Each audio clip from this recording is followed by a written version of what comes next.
It was just past 1 a.m. when police were called to Lincoln Park in upstate New York. A young woman had been found barely conscious near a walking trail. Her clothing was torn, her body bruised, and her memory fragmented. She was 21-year-old Jenna Marshall, a senior at a nearby university. She whispered a single word to paramedics before losing consciousness. Mal! It was enough to start a manhunt. Police moved fast. Within hours, they were looking into every known individual named Mal in the area. One name stood out.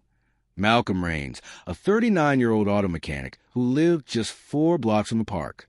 Malcolm had a record: petty theft, public intoxication, and a stint in rehab, but no history of sexual violence. Still, to investigators, the connection seemed plausible. He admitted he had walked to the park that night to clear his head, but claimed he didn't remember much. He wasn't drunk, he insisted, just overwhelmed. I wasn't myself, he told them. I felt like I was outside my own body. To prosecutors, that sounded like guilt. Malcolm was arrested within 48 hours. Despite no DNA evidence and no direct eyewitnesses, the circumstantial case was strong enough to sway public opinion. Jenna's family was vocal. The media was relentless. And Malcolm's own silence worked against him. He didn't fight the charge the way they expected. He didn't protest. He didn't cry. He just said, I don't remember doing this, but if I did, then I deserve what's coming. To the jury, that was enough. He was found guilty and sentenced to 25 years in prison. 5 years into his sentence, something strange happened. A corrections officer named Janice Holloway, known for being tough but fair, started noticing something about Malcolm. He didn't act like other inmates convicted of violent crimes. He kept to himself. He read constantly. He spoke softly. And more than anything, he seemed deeply confused. He never denied it, she said, but he never really accepted it either. It was like he was haunted by a crime he couldn't remember committing. She began looking into his case quietly, off-duty. That's when things started to crack.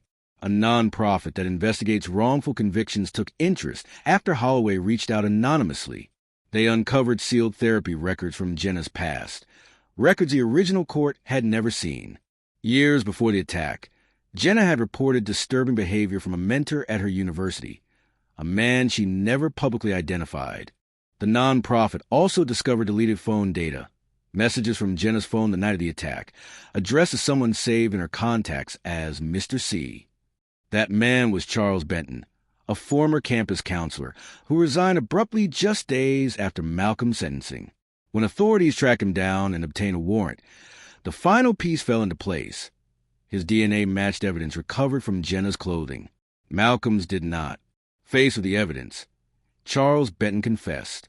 He had manipulated Jenna for over a year, grooming her under the guise of therapy. The night of the assault, she had tried to break free. He attacked her in the park after following her from a campus event. Jenna, concussed and traumatized, had remembered only a name, Mal, the name of someone who once did routine car repairs for her father. Her brain made the only connection it could in a moment of terror. Malcolm Raines was completely innocent. After 7 years, Malcolm was released from prison. No apology from the state. No press coverage. Just silence. Officer Holloway was there the day he walked out. She didn't say much. Just looked him in the eyes and nodded. I never hated anyone, Malcolm later told a local journalist. But I stopped trusting everyone. This story is fictional, but what it reveals is very real. Sometimes, trauma doesn't tell a straight story. Sometimes, the wrong man fits too easily into the right box. And sometimes, the truth is buried under fear, silence, and assumptions. We must remember, justice isn't just about punishment. It's about precision, about patience, about truth. Because when we rush to convict, we risk destroying the life of the person we never really looked at.